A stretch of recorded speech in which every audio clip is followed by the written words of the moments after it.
I started first climbing when I decided I wanted to work in the outdoors the rest of my life, and I thought this would be a really special thing to do. I got into climbing because my son kept nagging me to go with all the other preschool mums to this little preschool group they did, and I never wanted to do it. And then one day they were going indoor rock climbing. So I went, and then I didn't stop climbing after that. Then I met some friends and then started going outside, and I'm the only one of the mums that still does it. I actually got into rock climbing because I'm really scared of heights, and I thought that would be a great way to overcome the fear. And then I kept rock climbing because of all the amazing places it lets you go. How did I get into climbing? It's been a bit of a journey for me. It was something that I did when I was really young. My dad's a bit of an adventurer. He's done some alpinism stuff and a bit of climbing when he was in his, I guess, 20s to 30s, and he sort of introduced me when I was really young. From there, I had a massive gap in between where I didn't really think about it at all. And then I got introduced to it again by some friends, one of which who I live with now, and it's just kind of become this really beautiful community. So yeah, I'm really happy that I'm part of the climbing community here. I think it's been about 10 years now. I did first come when I was 7, but didn't really get into the classes until I was 9. And then, yeah, I just like never quit from there. I really enjoyed it.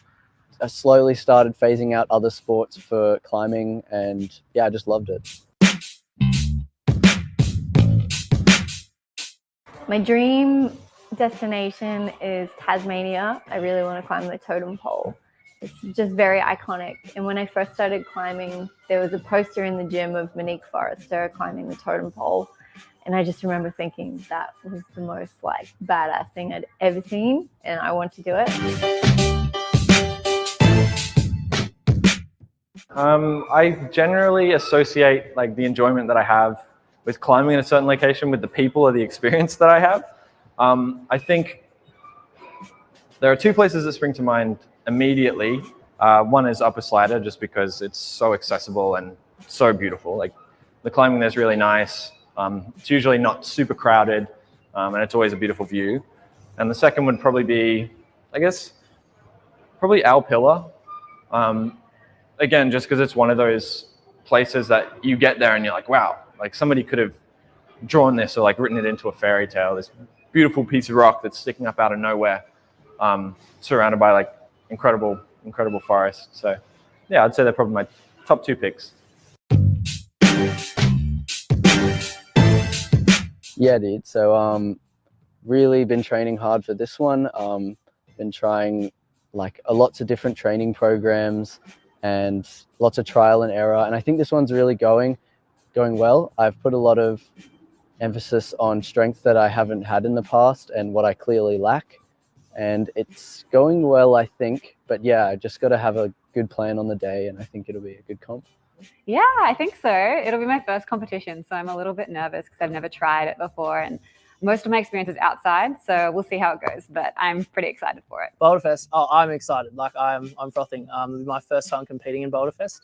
I thought it was time that I bit the bullet. I'm going to compete socially, and I'm really excited. I will be competing in Boulderfest. I'm very fortunate to be in a team with 2 of my favorite people, my housemate Jackson and Rob, who's another amazing friend of mine.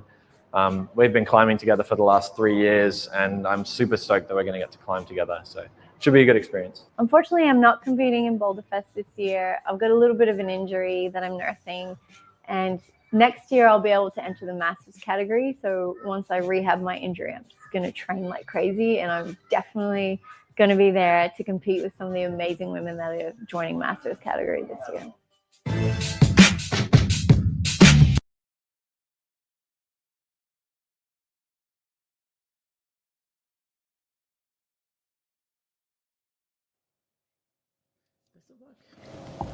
Good evening.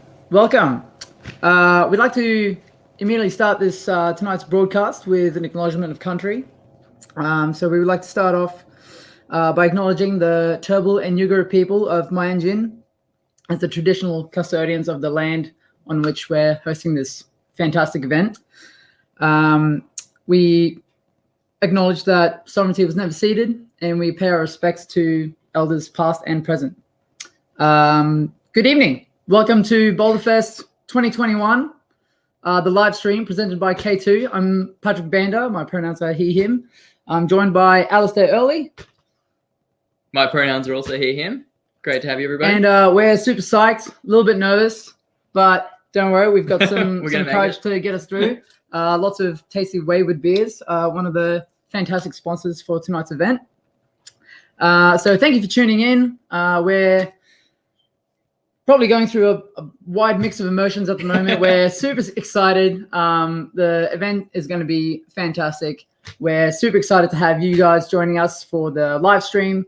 We're a little bit saddened that unfortunately we can't have all of you joining us in the venue, being part of the event, especially a lot of interstate people. We miss you. We love you. So thank you so much for your support, and we hope we can put on a good show. Did you want to say anything to the people watching? Yeah, thanks everyone for joining. It's really sad we can't have people from across the borders. We were looking like we were having a big influx of interstaters, but hopefully next year we'll be able to have everyone together. And for everyone watching the stream that couldn't be here, enjoy the show. Yeah. I guess probably worth noting that we have stepped it up a little bit this year. We've got more beer, so expect some pretty nonsensical stuff to be coming out of our mouths. We also have a live stream of the comments, so if you're tuning in through Facebook or YouTube, we can chat to you. You can chat with us, ask us any questions if you have any cool shout outs. Yeah, just get involved. There's already a lot of activity, so yeah, hope you guys enjoy it. I believe in a moment we're going to cut to the competing zone. English is my third language, and I'm very deep into this beer. So we're going to be cutting to the competition zone where the competitors are going to be coming out and viewing the boulders. There we go. So here we can see the boulder hall in West End. Hello, Yanni. So here we can see Phoebe on the stage there, just getting the crowd all riled up for the finals round, which is just about to kick off.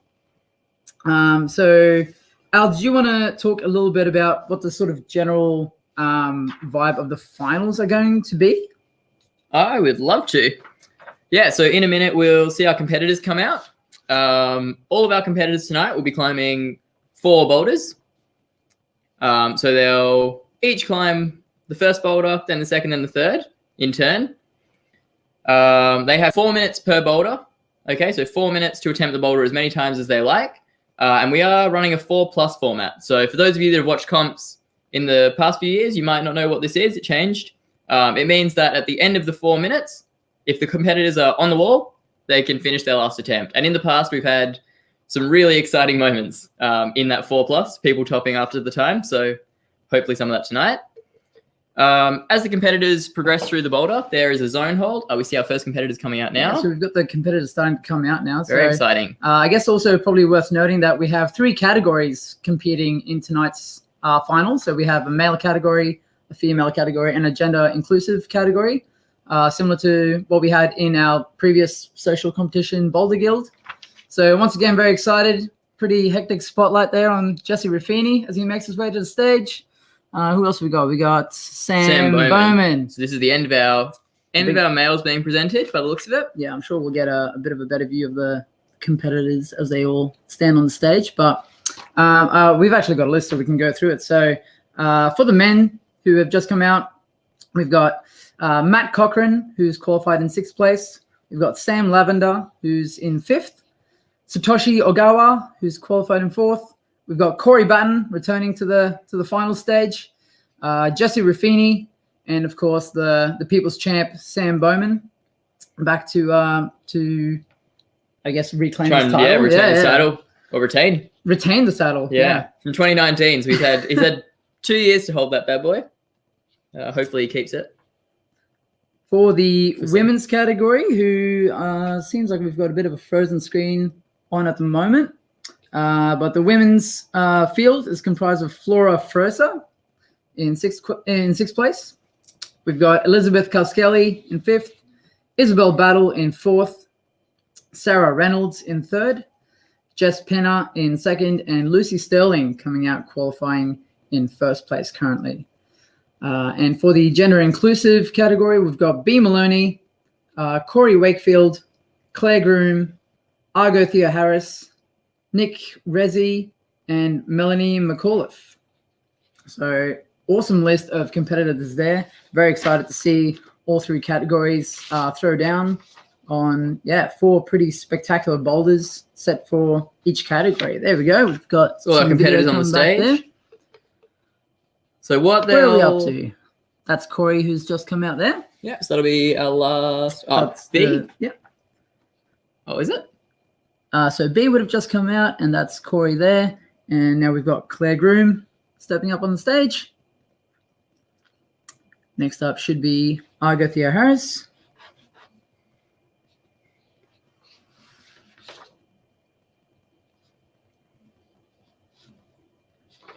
And then we should see Nick Rezi coming up on stage there.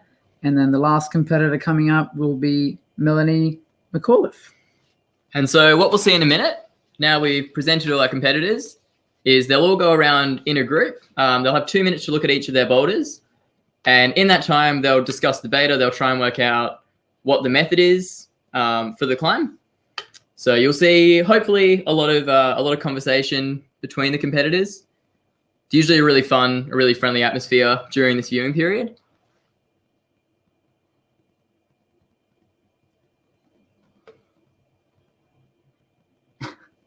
Go, Corey. Lots of love in the comments there for competitors, both on stage and a few competitors who sadly couldn't make it due to, obviously, the border restrictions. Yeah, so I guess for a bit of background knowledge for people who maybe haven't seen too many climbing competitions, this is the viewing period, which I'll just describe. So we'll see the competitors get, I believe it's a minute, 2 minutes? 2, I believe. 2 minutes to essentially walk through and discuss each boulder. Now, maybe for people who don't compete as much, you yourself are a pretty seasoned competitor. Why would you want to share knowledge or ideas about how something is going to be climbed with your competitors? Why wouldn't you just keep it to yourself? It's sort of just the done thing to share that knowledge and any thoughts you have on the boulder. And it's a bit of a, I don't know, it's one of those things where you may have an idea and then you talk to somebody else and they have a completely different idea. And occasionally you realize that your idea definitely wasn't going to work and they were on the right track. Yeah, and then vice versa. So it's one of those where if everyone shares, odds are sometimes you're going to help somebody and somebody's going to help you. Interesting. That's good to hear that there's, obviously a lot of camaraderie between competitors, even though there is. They're fighting for the top spot. Yeah, and I think especially in this sort of event, it's a really friendly field, and nobody wants to win an event or rank higher than somebody else because that person, wasn't included in the conversation. Sure. Never feels good. So here we can see the women's field eyeing up Boulder 1 in their category, which is on these huge sort of voltomic ice cream cone sort of volumes, and there's some cheetah taji bubbles there. This is probably about I think it's about a 20 to 30 degree overhanging wall, so it's probably safe to say it's going to be quite a powerful first boulder for the women. I guess the other thing worth noting as well with, viewing periods is that the competitors only have, as we mentioned, 4 minutes to try and solve this boulder. So it'd be pretty crazy to come out to something absolutely blind and be like, here you go, here's like a national level like boulder. 100%. Solve it in 4 minutes, please. Yeah. And it just may not make for a very good show. If you try and present something really complex to the competitors and their first time, they spend a minute on the ground trying to work it out, it's not a good show. And it doesn't make doesn't make anyone have a fun night. Absolutely. Yeah. It seems like we're having a couple of issues with the live stream at the moment. We do sincerely apologize about that. Hopefully we can sort of get that sorted before the climbing commences. Back on us now. Hopefully, we're a bit more interesting to watch than a frozen screen. But that's basically what we're going to be seeing. What else can we talk about in the meantime? We could tell them a little bit about the Boulderfest event that's happened over the last 2 days. Yeah, so everyone in this finals qualified through the Boulderfest round yesterday. So all our competitors had 2.5 hours yesterday to try any boulders they wanted. Each of them had a score, and it was their top 8 boulders, so their top highest scores that went towards their total. So it's our top 6 competitors after that round that go through to finals. The men's round was a pretty stressful round. A lot of tops needed on the hardest boulders to make finals.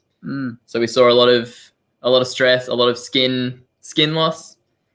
The women's round was equally stressful. I know we had, where's that list gone? Competitor list. Elizabeth Cuskelly scraped through to finals. Actually had a really strong round in the end, but used all of her 2.5 hours. Very exciting to watch some of these competitors like fighting to the very last minute to get like the 1 point or the one like boulder that they needed just to like get themselves into that top 6. So very exciting qualification round yesterday in the morning sessions. And then we also had, a gym full of 70 boulders set exclusively for this event with several social rounds and team rounds. So throughout the weekend, people have been able to come in, have a 2.5 hour climbing session on basically a completely reset gym, which is always super fun. Very cool. Yeah, and especially in this new space. I mean, for the first time ever, we're hosting Boulderfest in our new boulder space here in West End. Which is obviously like much bigger, much more modern, which is very exciting. I mean, each year I feel like the event has just gotten better and better. So hopefully we can keep that up with an exciting finals round as well.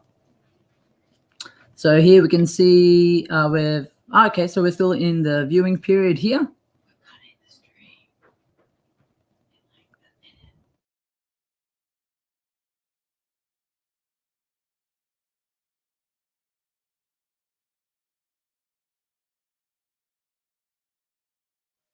We'll probably cut the stream in a short period. We'll hopefully be able to come right back and show you guys some excellent climbing.